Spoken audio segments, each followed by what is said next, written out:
자, 오늘 영상은 조금 지루한 영상이 될 수 있습니다. 지루한 거 싫어가시면 지금 뒤로 가기 누르시면 되고요. 오늘은 제 직업에 대한 이야기를 좀 해볼까 합니다. 요 근래 들어서 이 튜닝 하는 것에 대한 직업 문의가 엄청 많아요. 이직을 생각하시는 이제 뭐 사회초년생이라든지 아니면은 20대 후반, 30대 초반 분들도 꽤 많이 물어보시고, 지금 현재 군인인데 이제 전역을 하고 이쪽 일을 하고 싶다 라는 문의도 꽤 있고요. 직원을 구하지 않냐 라는 문의도 있고, 그리고 의외인 건데 중고등학생 분들이 생각보다 이 질문을 꽤 많이 하세요. 실제로 설문지 같은 거, 그러니까 학교에서 이제 그런 걸 시키나 봐요. 뭐 미래 직업에 대해서 너가 어떤 걸 하고 싶은지 해보고 그 업장에 가서 인터뷰나 이런 걸 따와라, 뭐 이런 좀 과제가 있나 봐요. 그런 거 관련된 거로도 몇 명을 해드렸는데, 그 친구들한테도 이제 물어봤죠. 이게 너가 하고 싶어서 하는 거냐, 학교에서 시켜서 하는 거냐 라고 물어보니까 정말로 이쪽 직업에 대한 꿈이 있고 한번 해보고 싶다, 진지하게 자기는 미래를 이쪽을 보고 있는데 무엇을 해야 되나요? 무엇을 준비하고 학교는 어디를 가야 하고 어떤 거에 대한 공부를 해야 되나요? 라는 질문이 좀 많았어요. 그래서 그 얘기를 듣고 저도 곰곰이 생각해보니까 나는 무엇을 공부했고 어느 학교에 갔고 어떤 루트로 이 일을 시작했나라는 생각을 하게 되더라고요. 그래서 좀 고민을 많이 해봤습니다. 이거에 대해서 일일이 다 설명을 해야 되는가, 아니면 뭐 어떻게 하라고 사실 뭐한 게 제가 하고 있는 거 자체가 뭐 엄청나게 대단한 삶을 살고 있는 건 아니라서 이렇게 해라 저렇게 해라는 입장은 못 되고요. 저는 이런 식으로 시작했고 이런 삶을 살아왔다라는 거를 좀 말씀을 드리고, 그거에 대해서 좀 힌트가 되고 참고가 됐으면 하는 바람에 좀 오늘 내용의 썰을 좀 풀어봅니다. 그래서 오늘은 EBS 다큐멘터리 튜닝의 삶으로이라는 이 주제로 한번 이야기를 읊어보겠습니다. 일단 저는 어렸을 때부터 차를 좋아했어요. 차를 좋아하는 게 티가 난 게, 아기 때인데 구루마라 그러죠. 이삿짐 센터, 저희 고모부가 이삿짐 하셨는데 이삿짐 센터에 쓰는 구루마만 보면은 거기에 앉아서 그렇게 운전을 했대요. 혼자서 밤바닥에 운전을 하고 그랬다는데, 그렇게 커가지고 이제 계속 차를 좋아하는 게 있었고, 그리고 중학교 때가 이제 시발점이 됐죠. 이니셜 D라는 걸 접해가지고 이 모양이 꼴이 됐는데, 이니셜 D를 중학교 때 접하면서 정말 뭐랄까요, 지금 생각하면 말도 안 되는 건데 첫 차를 FD를 사겠다고 막 깝치던 시절이 있었습니다. 보배 드림을 막 뒤적뒤적 하면서 FD, FC 올라온 거 보고서 그 당시에 막 중고가로 1,400만 원 이렇게 올라왔었거든요. 근데 뭐 작은 돈은 아니었지만은 알바를 하면 모을 수 있을 것 같아, 1,400만 원도 막 이런 상상을 하면서 커왔어요. 그러다가 이제 차는 타고 싶지만 나이가 안 되니까 가장 빨리 딸 수 있는 이제 오토바이 면허를 따서 오토바이를 좀 한 2, 3년 탔죠. 근데 오토바이는 저랑 안 맞는 게, 제 차를 사서 타고 다니면 항상 받치더라고요. 그래서 오토바이 나랑 안 맞는다.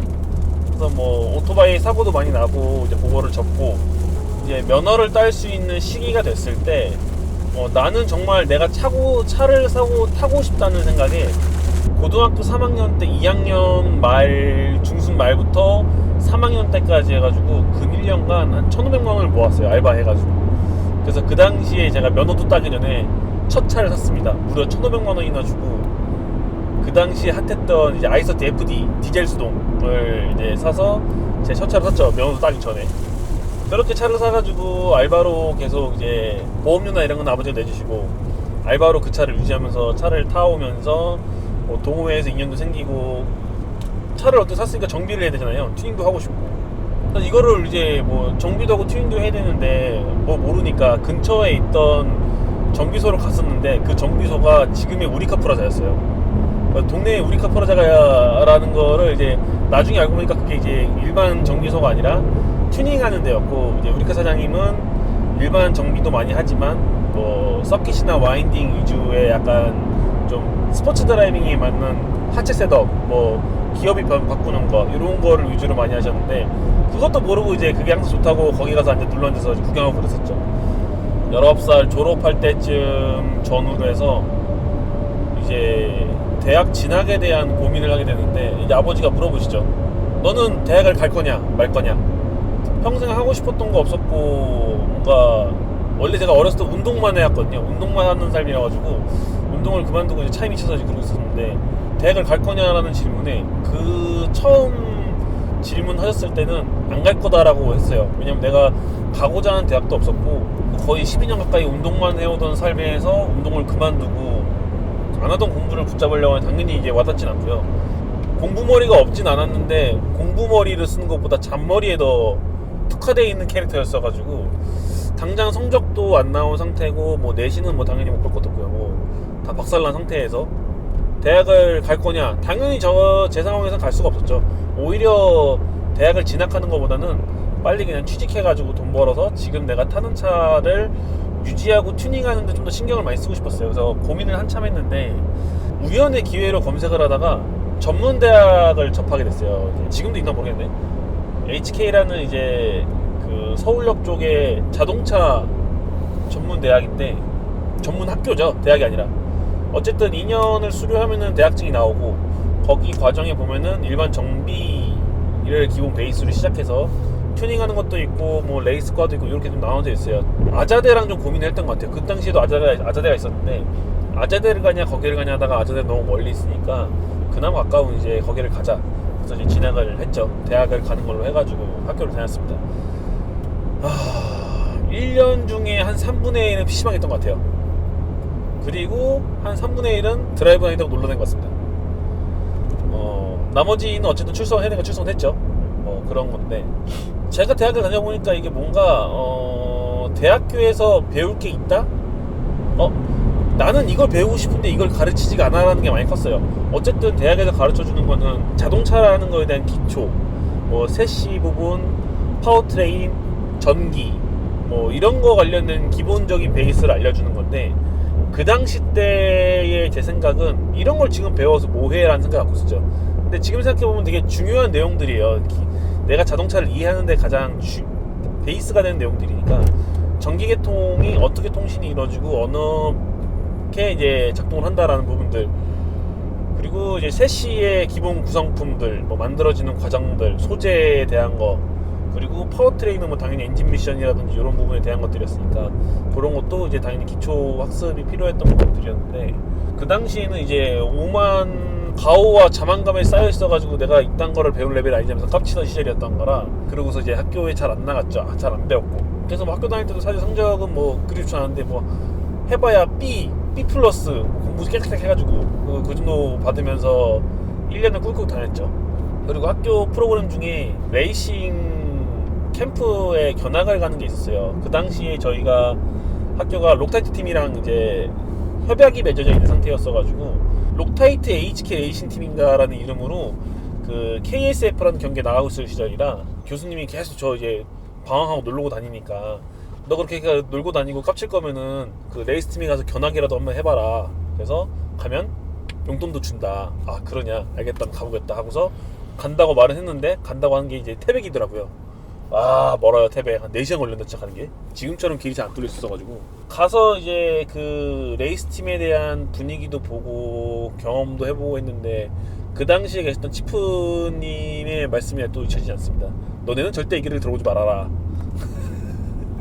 나같이 내 거 싫으면은 절대 이러면 안 된다. 고생한다. 절대 하지 말아라. 뭐 이랬었는데 어쨌든 제가 경험한 레이스 팀의 느낌은 그닥 썩 좋지 않았다.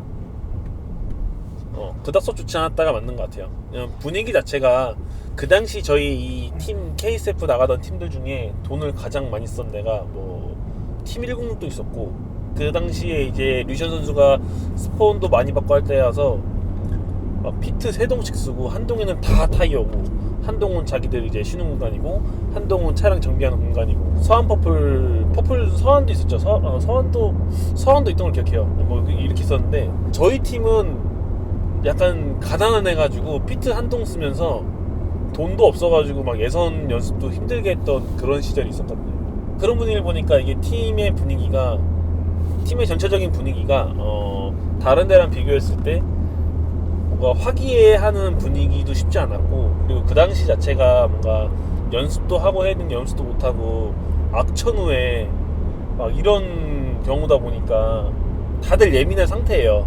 근데 지금 현재 다른 레이스팀을 가봐도 지금도 분위기 똑같을 거예요. 뭐 그 당시 이제 거기만 가봤다고 해서 그런 느낌이었는데, 지금도 레이스팀에 가면은 경기 중에는 다 예민해진 상태고 분위기도 다 험악하고 그러거든요. 그러고서 잘 끝나면 이제 잘 풀리고 뭐 다들 고생했다 하면서 뭐 좀 이렇게 뭉치는 그런 느낌인데, 어쨌든 저는 그 당시에 그 분위기가 너무 싫었어요. 약간 험악하고 무겁고 예민해져 있는 상태고 그런 분위기가 너무 싫었어가지고, 아, 레이스팀은 나랑 맞지가 않는구나 하고서 한 켠에게 밀어놨었죠.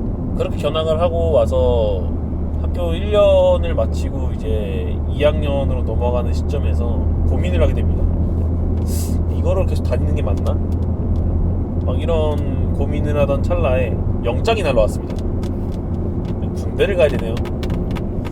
아, 그렇지, 군대를 가야지. 군대는 어떡하냐 막 이러고 하다가 어찌어찌 운이 좋게 돼가지고, 저는 이제 산업체를 복무하면서 했는데, 학교를 휴학을 하고 이제 산업체에 들어가서 거기서 계속 그 벌어들인 돈으로 다 차에다 때려 박았어요.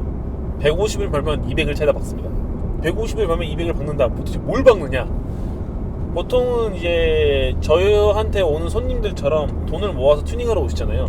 저는 그러지 않고 그 돈을 모아가지고 제 차에 호작질할 튜닝템들을 샀죠. 아이템들을 뭐 다이 하는 것들인데, 라이트 개조라든지 뭐 시트, 버킷 시트를 사는데 시트랑 레일은 있는데 브라켓이 없어. 브라켓은 어떻게? 내가 만들어봐.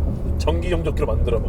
그런 것도 해보고, 뭐 이것도 달아보고 LED도 달아보고 HID도 달아보고 막 이렇게 하면서, 그런데 호작질하는데 돈을 정말 많이 쓴 것 같아요. 그렇게 호작질하면서 이제 전역할 때쯤 될 시기에 진짜로 결정을 해야 되는 거예요. 내가 어떻게 가야 할 거냐, 차 쪽으로 뭔가 일을 접할 거냐, 아니면 뭐 다른 지금에 있는 회사에 남을 거냐, 아니면 이쪽 그냥 관련된 계통으로 해가지고 일을 할 거냐, 뭐 이런 고민을 했었는데, 결론적으로는 이제 막 고민을 한참 하는 시기에 형님들이 조언해줬을 때는, 야, 지금 네 나이 때는 네가 하고 싶은 거 해봐도 돼. 너가 하고 싶은 거 했다가 지금 하는 일로 돌아가도 충분히 늦지 않아. 막 이런 조언들이 대부분이었어가지고, 네, 지인의 이제 소개로 저를 이제 메인텍에 이제 취직을 시켰죠. 그 메인텍에 저를 취직을 시켜주신 분이, 그 형님이 이제 거기에서 영업 실장님으로 계셨었는데, 그 형님이 저를 거기다 짱박아놓고 본인은 탈출을 했죠. 나를 꽂아놓고 본인은 퇴사를 했어. 그렇게 저를 이제 말뚝을 박아놓고 형님은 도망가시고, 저는 이제 메인텍에서 근무를 시작하게 됩니다. 머플러에 대한 제조 방식이라든지 구조에 대한 것들을 좀 많이 배우게 됐죠. 그래도 어쨌든 생산하는 방식에 대해서는 찾아보고 싶어도 찾지 못하던 시절이기도 하고, 그 생산하는 방법 이외에 설계하는 방법, 뭐 지금 제가 소음기 만드는 것처럼 방을 어떻게 쪼개야 되는지, 어떤 식으로 이제 타공을 뚫어야 되는지, 흡음재는 얼마나 늘 건지, 그리고 이 가스관을 어디서 유도할 건지에 대한 것도 막 갖다 꼽는 게 아니라 방법이 다 있어요. 그거에 따라서 음색이랑 이 크기 이런 게 다 바뀌거든요. 뭐 그런 거에 대한 기초를 좀 공부한 것도 있고, 지금 이제 저희가 주로 하는 알곤 용접에 대한 것들, CO2 용접기 뭐 이런 것도 이제 많이 배우게 됐죠. 이전에 제가 전기 용접기는 좀 오래 한 편인데, 알곤이나 CO2는 접한 적이 없어가지고 거기서 거의 다 배웠습니다. 그 용접하는 거를. 그런 것도 이제 현장에서 업무를 하다가 이제 손을 다쳐가지고 이제 이 현장에는 못 하던 시절이 있었는데, 그때는 이제 제가 영업도 다녀봤죠. 메인텍에 이제 메인 간판을 달고, 전국에 한 제가 당시에 150군데 정도 되는 거래처를 다 다녔어요. 그 전국을 돌아다니면서 한 달에 10,000km를 탔거든요. 그게 돌아다니면서 뭐 이제 각 업체당 사정도 들어보고, 물건도 팔아보고, 뭐 홍보도 해보고, 자료도 직접 만들어보고, 이제 이런 업무도 해봤습니다. 그래서 이 랩플러를 제조하는 것부터 소비자가 쓸 수 있는 완성품까지도 만들어보고, 이거를 유통하는 과정들, 뭐 영업하는 방법들에 대한 것도 뭐 좀 공부를 좀 많이 하게 되고, 그리고 이제 중간중간 제가 그 당시에 전시회도 좀 많았어요. 작년에 오토살롱 한번 했잖아요. 오토살롱 이제 신사용님 이제 오토살롱 한번 할 때도 그때 이제 노하우가 있어가지고 이제 이렇게 소스도 만들고 많이 도와드렸는데, 그런 것처럼 뭐 오토살롱도 전시 나가보고, 킨텍스, 그러니까 오토살롱 나가보고 코엑스도 전시한 적이 있어요. 코엑스 자동차 관련 전시가 있어가지고 그때도 나가보고, 뭐 도로교통 관련해가지고 화성 쪽에 뭐 테스트장인데 거기서도 전시해보고, 뭐 그런 걸 다 혼자 짊어지고 다 해왔습니다. 혼자서. 그냥 가게 회사에 있는 사람은 그 누구도 안 도와줘. 혼자 트럭을 갖고 와서 짐을 다 때려 싣고 혼자 묵고 가가지고 혼자 텐트 치고 혼자 다 해. 그런 것도 해보고.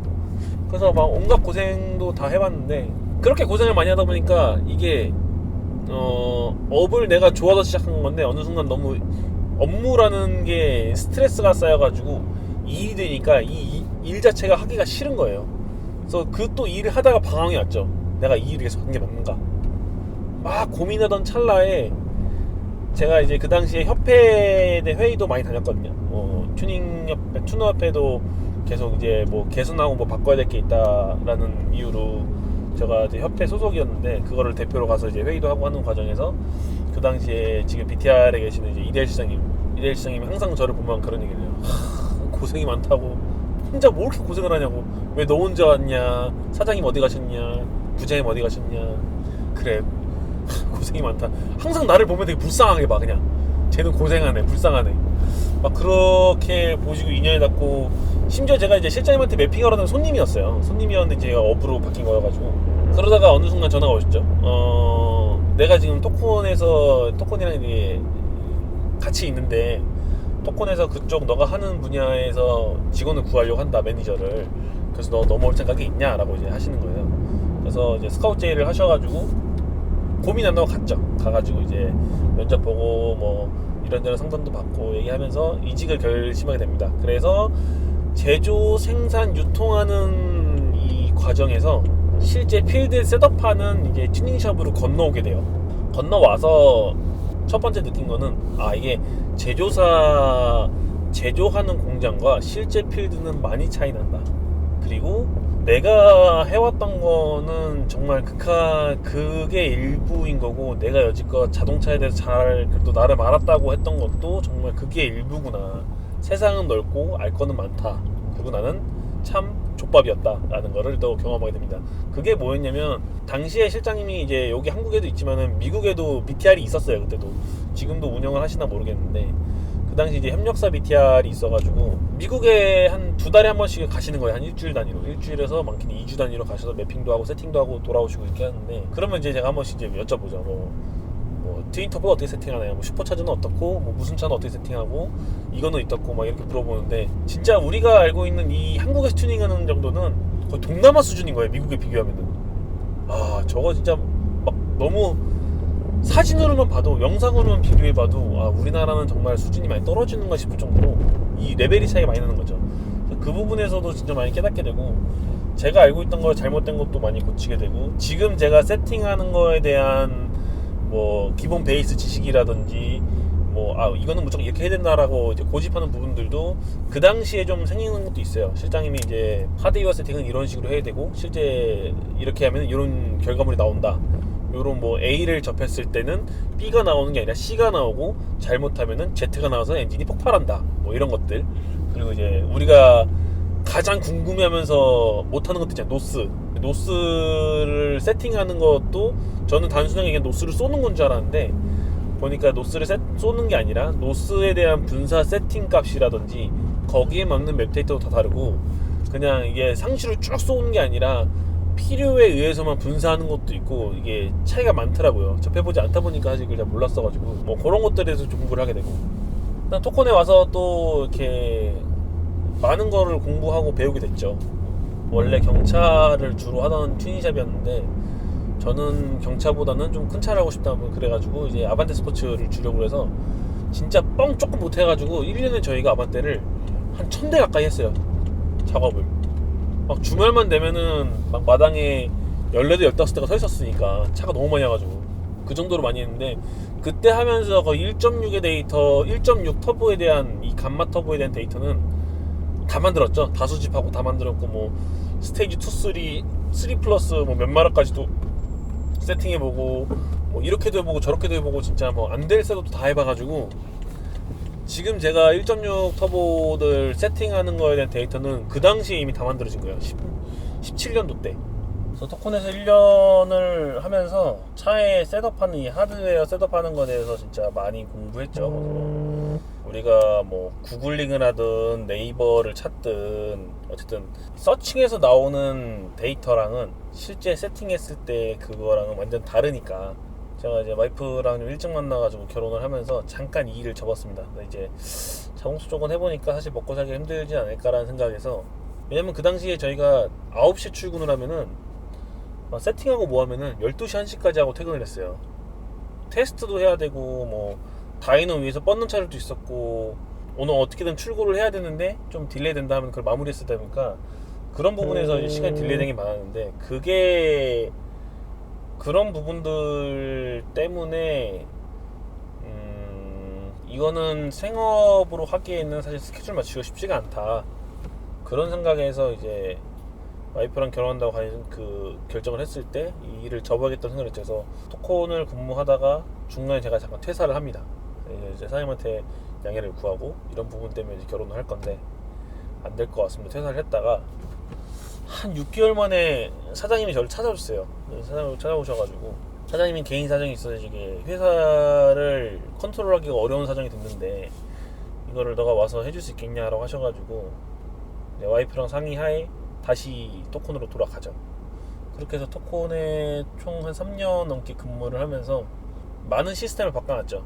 우리가 안정적으로 이 토콘이라는 이름을 지켜야 한다는 명목 하에서 그전에는 그냥 로드 튜닝샵인 상태에 있다가 중간에 이제 뭐 토콘이랑 저희를 오래 봐오신 분들은 아실 거예요. 어느 순간부터 뭔가 점유 흡기라는 제품을 판매한다던가 온라인으로 아니면은 이제 배기 키트 같은 거를 판매하는 이런 게 있었는데 그 시점이 뭐냐면은 16년도에 데이터를 많이 쌓아서 제품을 판 것도 있는데 제가 돌아와서 하다 보니까 이게 계속 이 상태로는 유지하기 힘들겠다 싶어가지고 이 토콘에 있는 물자를 활용해서 우리는 제조업으로 전환을 해서 제조업을 전환하는 과정을 한 1년 정도 했습니다. 그래서 1년 하면서 로드 튜닝샵에서 물건을 개발하고 개발해가지고 이제 외주를 생산을 한 다음에 물건을 판매하는 이제 제조 R&D 센터를 겸행하는 이제 그런 샵으로 바꿨죠. 회사가 됐죠. 제조 회사로. 그게 현재의 토콘이고요. 그래서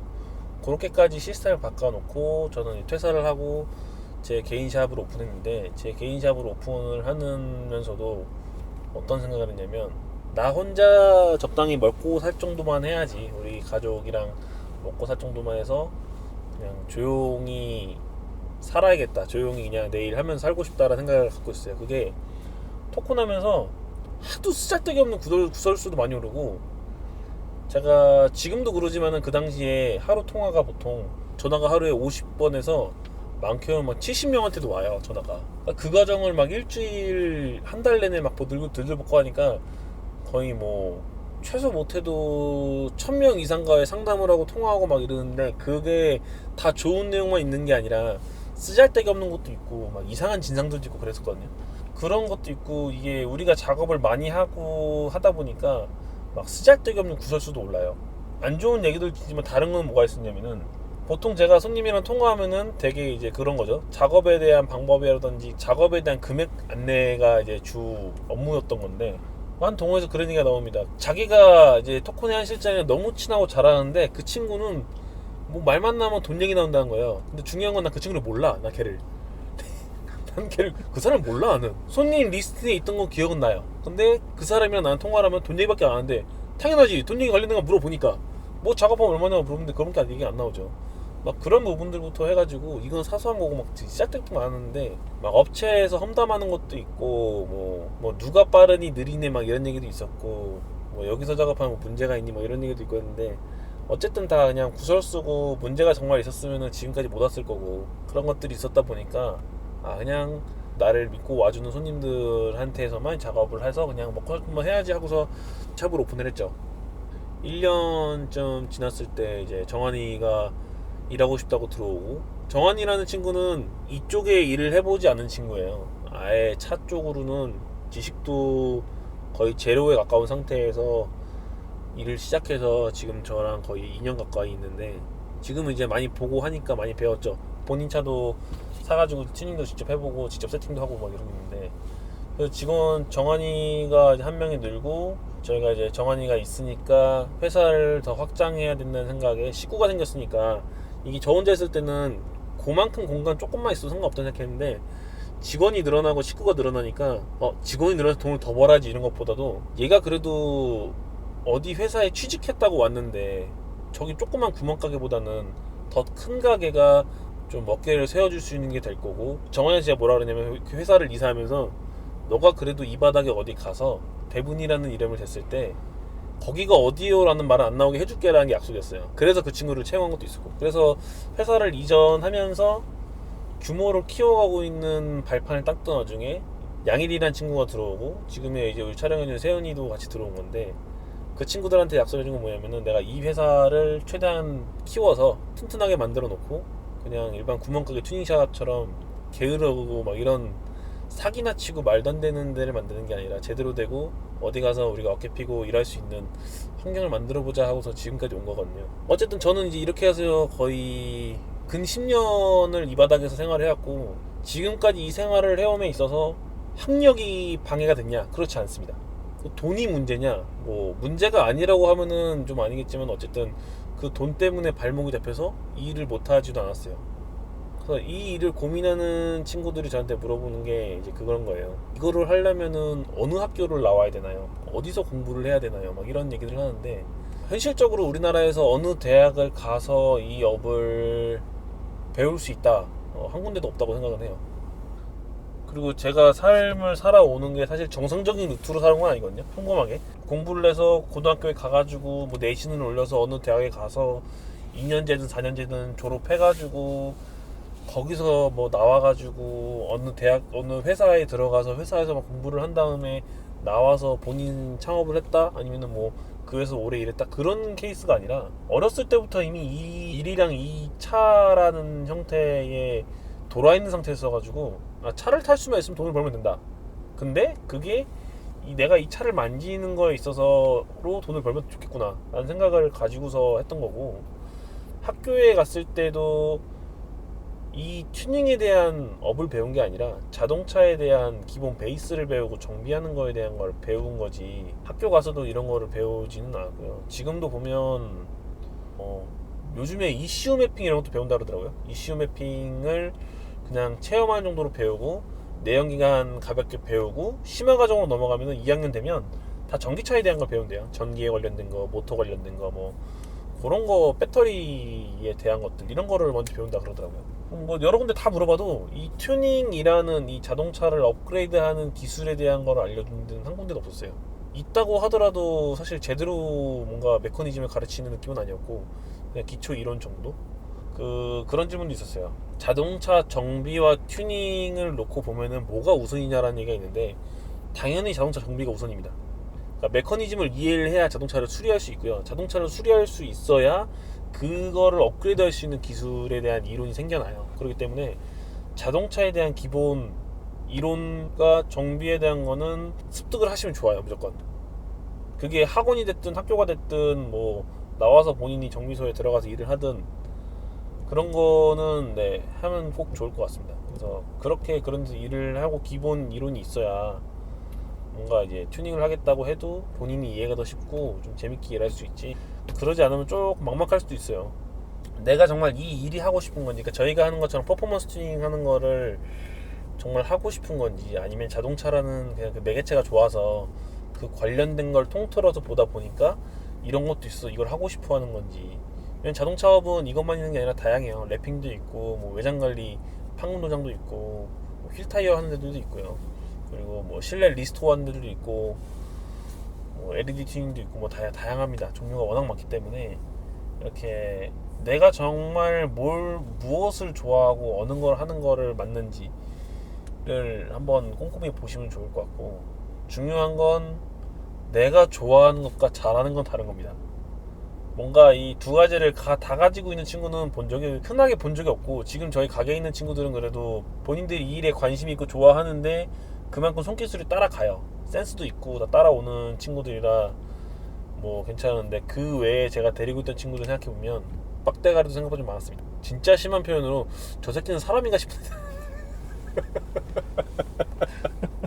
저 새끼는 사람인가? 어떻게 저렇게 할 수 있지? 막 이런 생각이 드는 애들도 있었어요. 왜냐면 일 처리하는 거를 보면은 보이잖아요. 일하는 방식이라든지 일 처리하는 걸 보면은, 야 쟤는 진짜 이거를 하면 안 되겠구나 생각이 드는 친구도 있었어요. 본인이 정말 이 일에 대한 것도 손에 잘 맞는지도 한번 보시면 좋을 것 같고요. 저희들끼리 항상 하는 얘기고, 이 업에 관련된 이제 뭐 대표님들도 항상 하는 얘기인데, 우리의 시장은 과연 언제까지일까 막 그런 얘기도 해요. 어쨌든 이 시장이 우리가 내연기관을 튜닝하는 업을 하고 있는데, 지금은 전기차를 밀어주는 시대잖아요. 전기차로 이제 바뀌어야 될 시대고, 그러다 보니까 어느 순간에는 분명히 우리에 대한 수요가 줄어들 것이다. 공급과 수요가 줄어들 것이고, 전기차로 넘어가거나 혹은 이거에 대한 심화 단계로 바뀔 건데, 그러면은 그거에 대한 이제 빛은 어디까지 볼 거냐. 그러면 저는 그냥 딱 그 생각합니다. 저희까지가 마지막이지 않을까.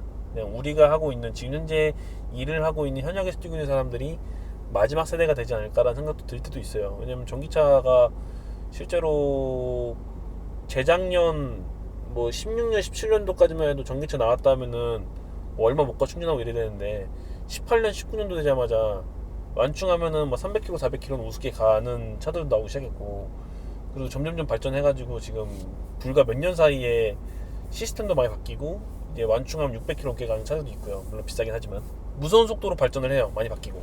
그래서 그런 걸 봤을 때도 우리의 업은 길어야 한 뭐 15년, 20년?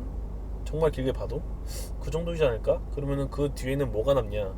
15년, 20년이 지나면 이게 완전 말소되는 게 아니라 우리가 하는 업들이 뭔가 더 심화 단계로 갈 것 같아요. 뭐 오래된 차들을 리스토어에 살린다던가, 아니면은 이제 레이스카 서킷에 탈 수 있는 차들을 만든다던가, 아니면은 다른 쪽의 엔진을 사용해야 되는데 그런 걸 뭐 만든다던가, 뭐 이런 쪽으로 발전되지 않을까라는 생각도 좀 들죠.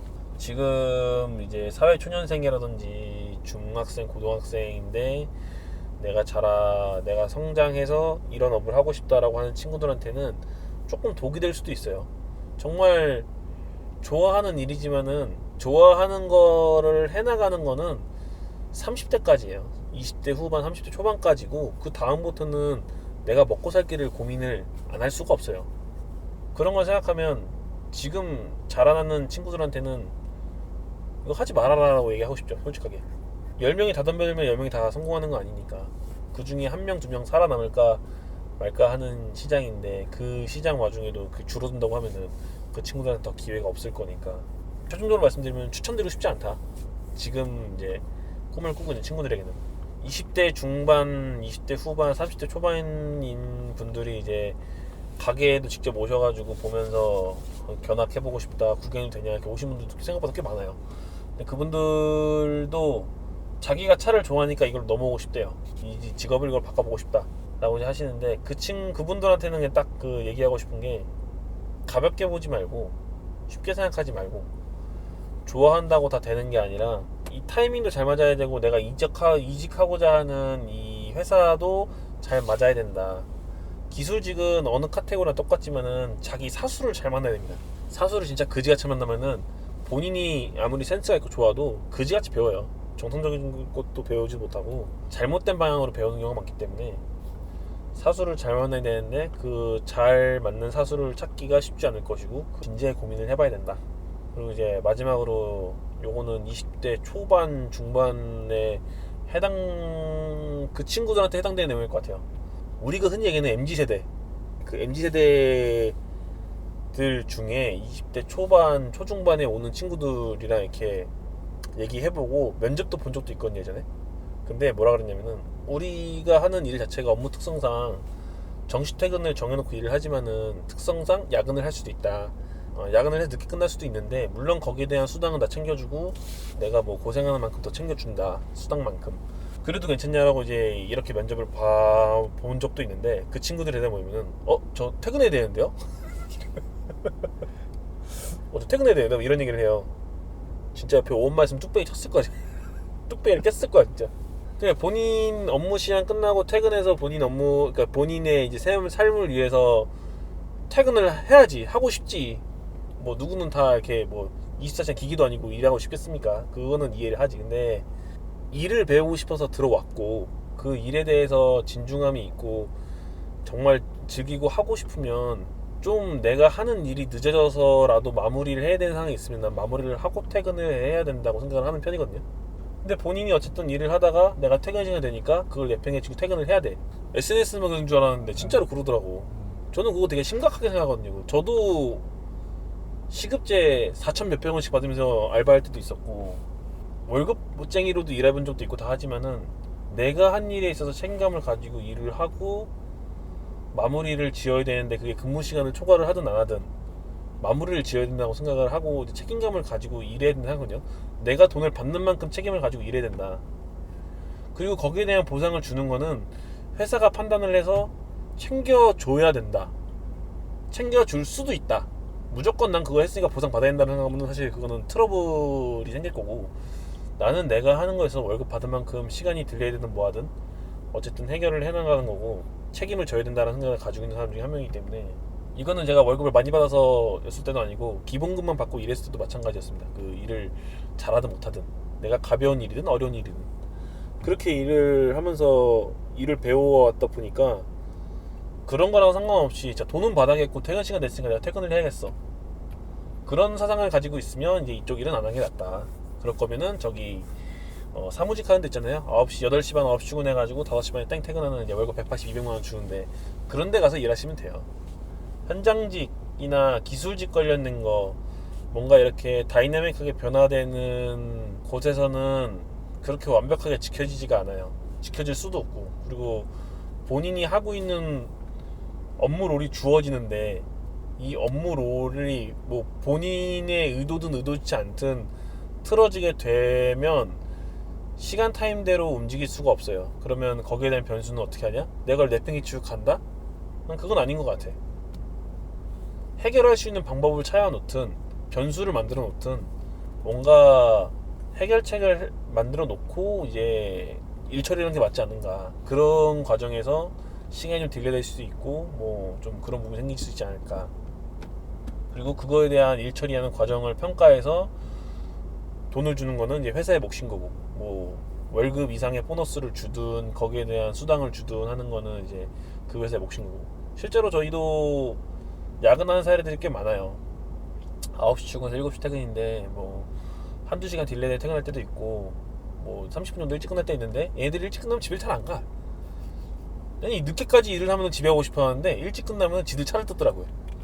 하여튼 뭐 야근하는 일이 생기면은 제가 이제 거기에서 이제 고생했다는 걸로 이제 현금을 조금씩 용돈을 주는데, 뭔가 면접 보고 싶다 일하고 싶다는 친구들 중에 그냥 그런 친구들이 있는 걸 제가 봐오다 보니까 사실 20대 초반이나 그런 사상을 가지고 있는 친구들이 있는 것 같으면은 저라도 별로 쓰고 싶지 않더라고요. 어디 가나 다 같을 거예요, 고용주라면은. 이제 또 그런 얘기 하겠지. 고용주 입장에 그런 거 아니냐. 노동자 입장에서는 생각을 왜 안 하냐. 내가 노동자 입장에서도 나는 고용주의 입장으로 생각하고 일을 했어요. 그렇게 일 처리를 해야 내가 일하는 거에 대한 보상을 받고 평가를 받고 내 급여가 올라가는 거였으니까 그렇게 해야 급여가 올라간다고 생각을 했고, 다른 직업은 모르겠는데 기술직은 많이 하고 많이 경험해봐야 내 숙련도가 오르거든요. 그런 거를 일처리 해나가는 과정들, 트러블이 발생했을 때 내가 생각해온 이 매뉴얼대로 가지 않고 변수가 발생했을 때 그걸 해결하는 능력, 그것 또한 이제 처리해나가는 방법이 습득이 되면 그게 결국 내 기술력이에요. 50대 60대 돼가지고 막 그 공장장이다 뭐 하는 사람이다, 그 사람들이 비싼 월급을 받고 공장에 있는 이유는 모두 늙은 사람도 쓰겠습니까? 차라리 젊은 애들 2명 3명 더 쓰는 게 훨씬 낫지. 힘도 좋고 한데 빠릿빠릿하고. 근데 그럼에도 불구하고 그렇게 나이 든 사람을 쓰는 이유는 그 사람들의 노하우는 20대 30대에서 나올 수 없는 노하우고 책이나 어디서 나오는 게 아니라 진짜 실전 경험에서만 나오는 그런 게 있어요. 그런 거는 다 이제 아까 앞서 말씀드렸던 이제 트러블들을 해결하는 과정, 그리고 업무롤의 미스에 대한 거를 해결하는 과정들에서 배우는 거기 때문에 그런 거를 배우는 과정을 내가 피하고 나의 현재 쉼에 대한, 현재 내 시간에 대한 보상을 받겠다 라는 생각을 가지고 있으면 평생 그 자리에 있겠죠. 더 올라가지도 못하고. 하여튼 뭐 얘기하다 딴 얘기를 했는데 이 직업에 대한 거를 얘기를 좀 해드리고 싶었어요. 그럼에도 불구하고 이거 튜닝업을 하고 싶다, 도전을 해보고 싶다 하면은 도전해보세요. 그리고 미국을 건너가서 하시면 돼요. 미국을 건너가서 하시면은 거기는 문화가 달라요. 막 막 트윈터보 2천만 원 이런 거 만들거든요. 달라요, 문화가. 이런 거를 하고 싶다고 하면 한번 도전을 해보시고 진지하게 고민도 해보고, 그리고 사수를 잘 만나고, 제일 중요한 겁니다. 사수를 잘 만나야 됩니다.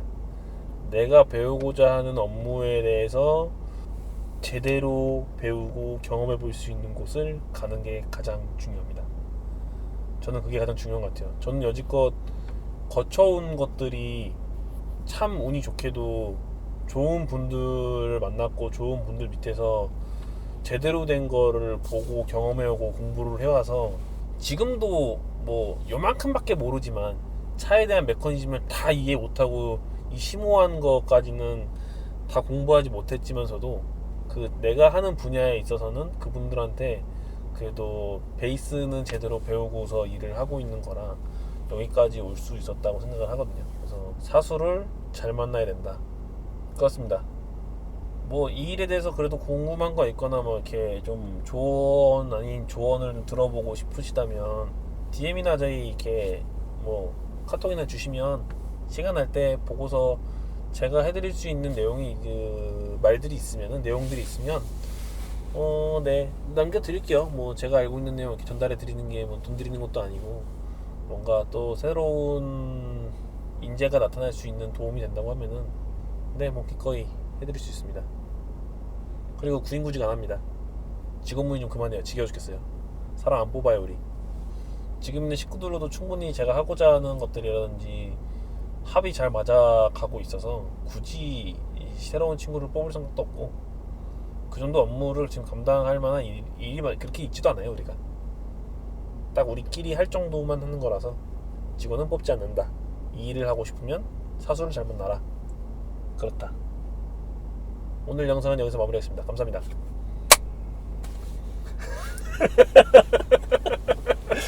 알아서 편집해. 알아서 짜증 편집해.